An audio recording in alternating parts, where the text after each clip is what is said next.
Being born in Poland, growing up in Germany, dealing with many different other cultures, I noticed something very interesting. Femininity is expressed very differently depending on where you live. But does this also mean that women of certain countries or of specific cultures are more feminine than others? This is today's topic, which is very exciting, my dear viewers, because we will look at how women express their femininity in different cultures. So we will look at the Slavic women, the Middle Eastern women, Southern European and Northern European, especially Germany where I am living, and also France. And now comes the disclaimer, because of course this video will also deal with stereotypes. I think you all, my dear viewers, know very well that of course in every culture and in every country there are all kinds of women, and those women have all kinds of styles and express themselves in all kinds of ways. But I have been living in several of these cultures and I am dealing with international people all the time.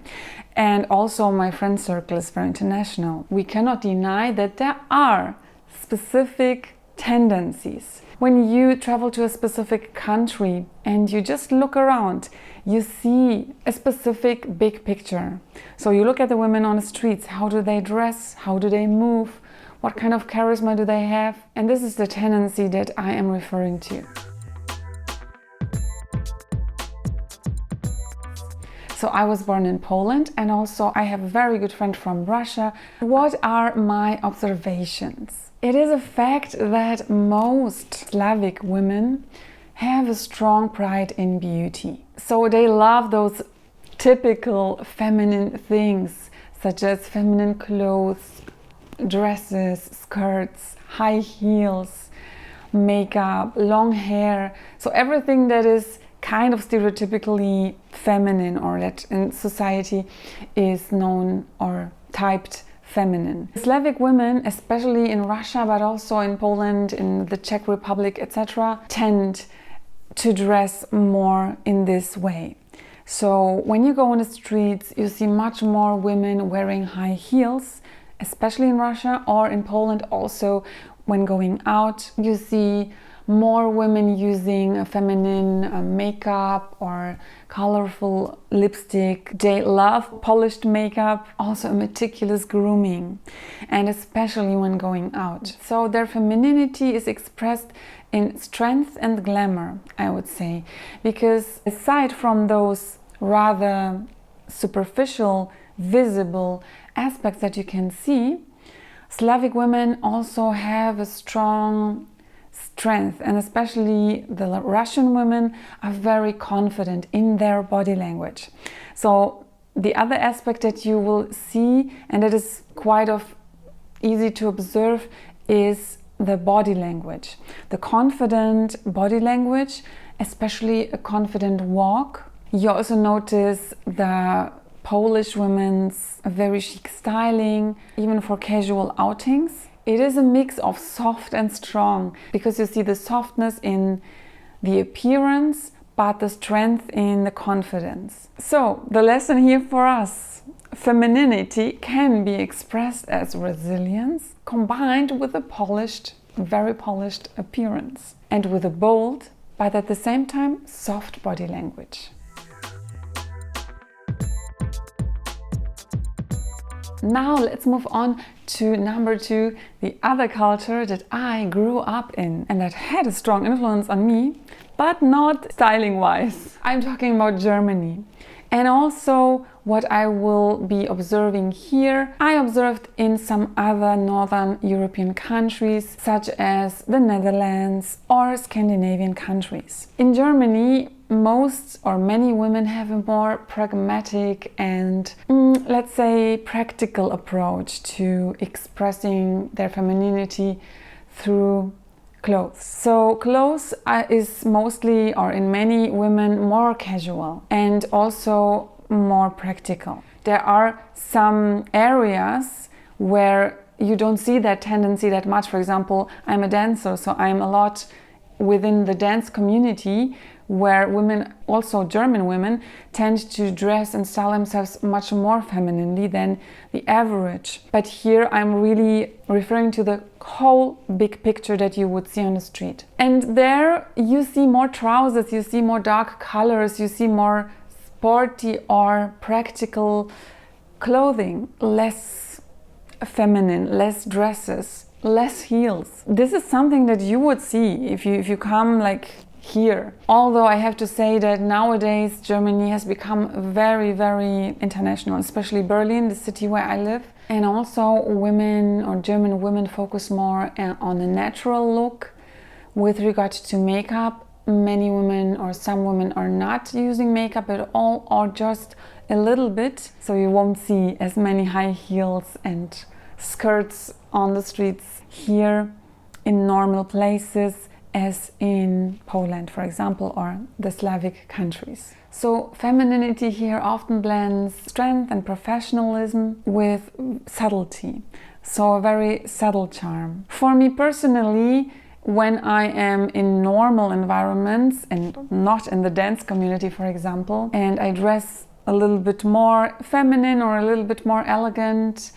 I often feel overdressed. Unfortunately, something that would not happen in other countries. And this has advantages and disadvantages, because as a woman who in Germany dresses more femininely, you will definitely have an advantage among the men, because men still love femininity. But maybe in the professional field, and especially among women, you might have a disadvantage, because there will be maybe jealousy, or maybe simply you won't be taken as seriously. Might be. Now let's move on to Southern Europe, and also I will be including Latin America, so the Latinas. I have been living in Spain for 1 year during my studies, and also I have been traveling a lot to Italy, and I'm still traveling a lot to Portugal. So I also have experience with those countries. And my observations are Southern European or Latina women are very expressive in their femininity.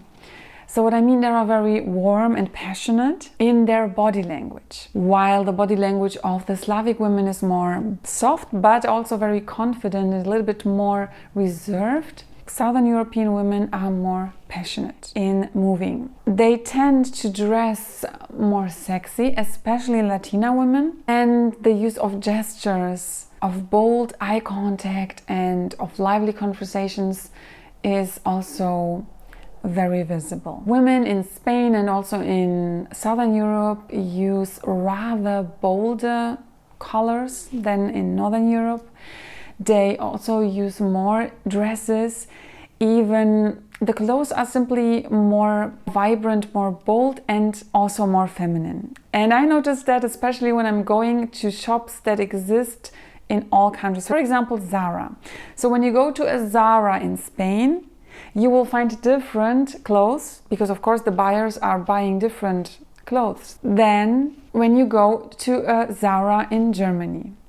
And this is like something that I always noticed, or also Italy or Portugal. What was a big lesson for me and a big learning, this is something that I really will take for my life, is that the older women in Spain, when I was going out there, and also the older women in Italy, we know it from famous women such as Monica Bellucci or Sophia Loren, they are especially dressing more feminine and more boldly.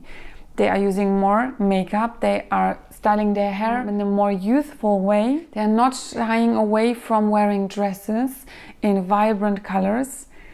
And I noticed that when I was just going somewhere in the evening, I was on the bus in Spain, and I just thought, wow, those older women, those were ladies, like over, I don't know, 60, 70, they were so dressed up. They put so much effort in their styling, in their makeup, and how they looked. And they looked feminine, they looked attractive. If I was like a very old gentleman, I would look at them and I would say, oh, that's a nice lady. When I will get older, I will not stop wearing dresses and I will not stop styling myself and using makeup and using feminine clothing. And this I learned from the Southern European women. But also I learned that femininity can also be expressed a lot through joy, through warmth, and not only through clothes and makeup. Now let's move on to Middle Eastern women. I've come very close with this culture through personal relations, friends, and also through my passion, belly dance. You know that I'm a dancer and also I'm a belly dancer. My observations with regard to Middle Eastern ladies. The clothes that Middle Eastern ladies are using for going out also tend to be bolder and more luxurious, more glamorous. When they are using more modest clothing, however, they still put a lot of emphasis on feminine styling, especially on their makeup. So the makeup of Middle Eastern women tends to be much bolder than of the European ones. Of course, they can also wear it because many of them have dark features and they put a big emphasis on the eyes and also use their eyes a lot with regard to expressing their femininity. Also through the eyes, mystery and allure is expressed. I also find it very interesting because you can really do a lot with the eyes. Another way Middle Eastern women are expressing their femininity is through fragrance. So fragrance plays a big part in the Middle Eastern countries, also for men, but also for women. From belly dance, I noticed that fluid movements, softness, and also a kind of sensual confidence are also expressions of the Oriental femininity. So I would say that femininity in the Middle Eastern women is expressed mainly through a kind of controlled allure and presence. I definitely have some of those aspects too. I'm kind of a mix of many things, but from this culture I am definitely using the aspect of the eyes a lot. And also fragrances. You know that I'm a big fragrance lover, especially Oriental and niche fragrances. And not to forget the belly dance and the movement aspect. But now let's move on to the fifth category that I have chosen, and that's the French women, and especially with regard to Parisian chic. This is not only a stereotype, it is also an image that the Parisian women have. And I have traveled a lot to Paris in the last years, had insight into the French community, saw how the French women or the Parisian women express their femininity and how they dress and style, how they go out. So my observations here, they have an effortless style, but it is still special. And this is what so many people cannot really grasp, and they call it the je ne sais quoi, I don't know what it is, but they have something. And to my view, and what I observed, it is that they are not afraid of mixing contrasts, of mixing styles. For example, I've seen that some of these French women, they were not afraid to wear a vintage fur accessory that they inherited from their grandmother, as well as some old vintage Cartier jewelry, or mix some leather or something very casual with something kind of sexy, transparent, or with lace. Their hairstyle is rather natural and effortless because they are not so much about this impeccable grooming as the Slavic women tend to be, but then they put on a red lip, for example, or almost no makeup and only a red lip, or they put on some makeup but it looks a little bit more like bedroom style, a little bit smudged. And I think this mix is so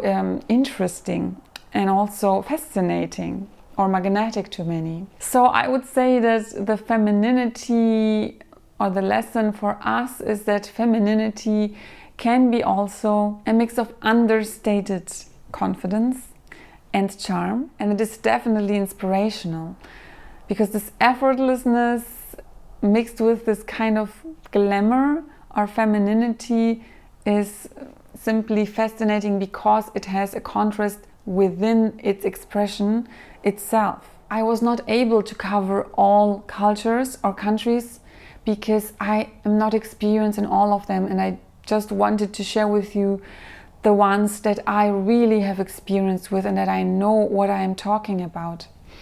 But ladies, from those cultures, countries, and from other cultures, let me know down below how femininity is expressed in your specific culture. I would really like to know, and the other ladies here too. But now when we look at those contrasts, we see that each culture celebrates femininity differently. And I think what is most important is that by observing these tendencies, we can get inspired. And we can also pick what resonates most with us.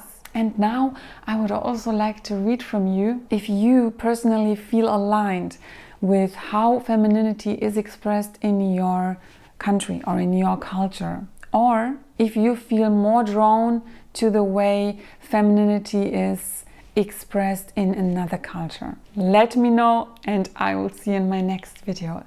Bye bye!